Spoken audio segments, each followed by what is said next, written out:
Это нам приказ поступил. Сразу выехали с части.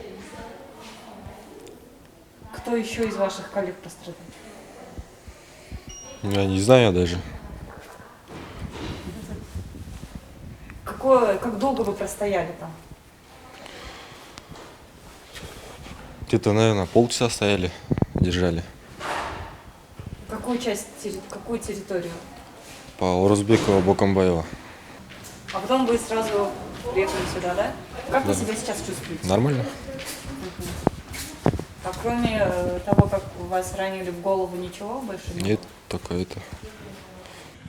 Биримдик партиясына номер адынге шайлағылығы. Қандай ақысы бар? Урчканың үстінен жазып. Вот этот первый отметка қылыңыз.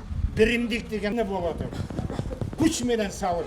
Жанагыдай болып паспортын причем ал жерде шайлода. Урнанын жанына барғанға ешкімдің ақысы жоқ. Түнде Садыр Жапаровты алып келатқанбыз да. Анан толпа проспектісі менен жогорку кеңешке кайрылган жер бар. Депутаттар кирген жерчи. Общественный приемный жагы кайрылган. Вот ошол жерден биз мындай кетип атсак, эл көп.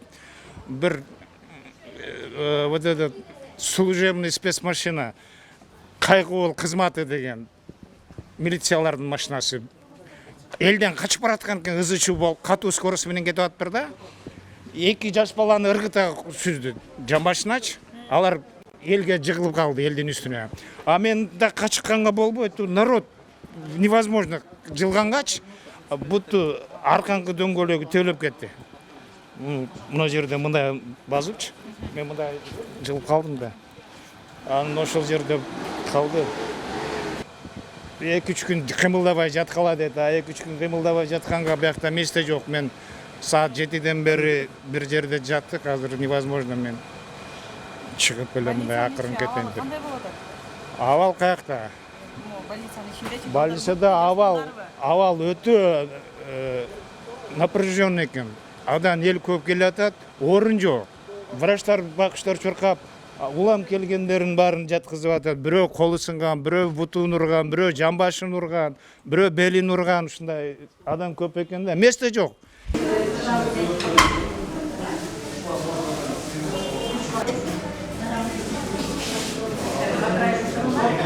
Тақта балдарың тақпай жоқ?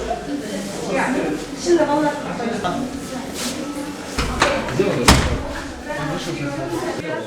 Жақ смотровойда, бәрі кірген ол бұйтта. Жақты тартпайсан.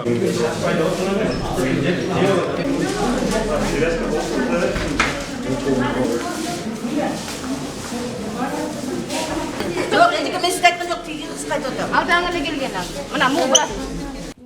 11-12-де алынған маалыматтарына 310-ға жақын жабыркагандар кайрылган. Алардын 71-и ооруканага жаткырылып, 5-өө реанимацияда болчу. Азыр 2-өө реанимацияда комада жатышат, 3-өө башка отделенияларга которулду. Калган жабыркагандарга амбулатордук жардам көрсөтүлдү. Алардын ичинен сотрудниктер силовых структур 110, 4 медицина кызматкерлери, 3 фельдшер, алардын ичинен бирөө аял, жана водитель, 3 фельдшер. Сотрудник, медицина кызматкерлеринин сотрудниктери абалы туруктур деп айтсак болот азырынча. Оор жабыркагандар да бар. Күч түзүмдөрүнүн точно количество не могу сказать. Госпитализация болду, калгандарына амбулатордук жардам көрсөтүлгөн.